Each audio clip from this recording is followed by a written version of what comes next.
মেয়েকে টিফিনে আজকে পরোটা করে দিলাম। তো গুড মর্নিং এভরিওয়ান।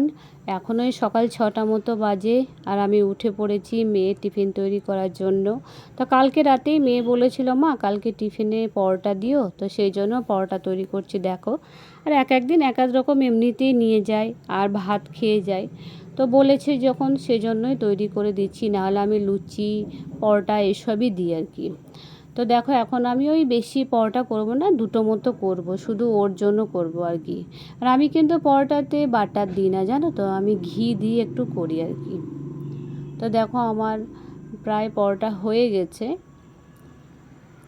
তা চলো এখন পরোটাটা আমি প্যাক করে দিই, টিফিনটা রেডি করে দিয়ে আবার ওকে খাইয়ে দিতে হবে জানো তো। আর পরোটার সঙ্গে একটু আলু ভাজিও দিয়েছে জানো তো। তো চলো টিফিনটা একটু রেডি করে দিই। আজ বৃহস্পতিবার বাড়িতেই আছি, তো বুঝতে পারছো একটা দিন বাড়িতে থাকা মানে প্রচুর কাজের চাপ। তো সকাল থেকে সমস্ত কাজ সেরে এই 11:30 মতো বাজে এখন ফ্রেশ হয়ে দেখো বসলাম একটু। আর এদিকে মেয়ের আলমারিটা এমন করে রেখে দেয়, এইটা গোছাতেই আর কি আমার অনেকটা টাইম চলে গেল এখানেই। তারপরে দেখো আমি বাড়ি থেকে একটু গাওয়া ঘি নিয়ে এসেছিলাম, দেশি ঘি আর কি, বাড়িতেই তৈরি করে, তা আমার মা কিনে রেখে দিয়েছিল। আর আমি যখনই যাই বাড়ি তখনই আমি নিয়ে আসি আর কি, মা কিনে রেখে দেয়। তো এবারটা না প্লাস্টিকের জায়গায় নেওয়া হয়েছিল, কিন্তু ঘি তো প্লাস্টিকের জায়গায় রাখলে হবে না, তো কালকেই আমার হাজব্যান্ডকে একটা কাঁচের বয়ে মানা করেছি, সেটা এখন ঢেলে নেব।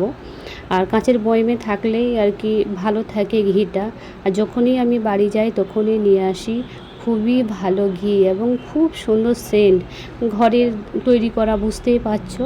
তা চলো আমি এখন এটা ঢেলে নিই, ঢেলে রেখে দেবো, কিন্তু এটা এখন ইউজ করব না, কারণ আমার কাছে একটা ছোট বয়মা আছে, আগেরবার যখন গিয়েছিলাম তখন নিয়ে এসেছিলাম, এখন সেটা ইউজ করব, এটা রেখে দেবো। আর সব সময় তো আমরা ঘি খাই না, যখন হয়তো কিছু সুজি বা কিছু তৈরি করি তখনই একটু দিই আর কি, তাছাড়া এমনি ঘি আমরা খাই না। তা চলো আমার তো দেখো ঢালা হয়ে গেছে, এখন আমি বয়ামটা রেখে দিই। দেখো আমার ঢালা হয়ে গেছে, ঘিটা কত সুন্দর কালার দেখছো, খুবই সুন্দর। তো চলো এখন এটা রেখে দিই। আর এদিকে দেখো স্কুল থেকে এসে বসে আছি, কখন থেকে বলছি চান করতে যাচ্ছেই না। খাওয়া দাওয়া করে একটু রেস্ট নিয়েছিলাম, তারপরে দেখো চা করতে চলে এসেছি।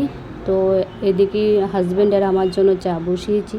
তো মেয়ে যখন স্কুল থেকে আসে দুজনের জন্য দুটো চিপস দিয়েছিল, আর ভাগ্য করে বাবা পেয়েছে, মানে যা বলে তাই নিয়ে চলে আসে, শুধু একবার মুখ খুললেই হলো।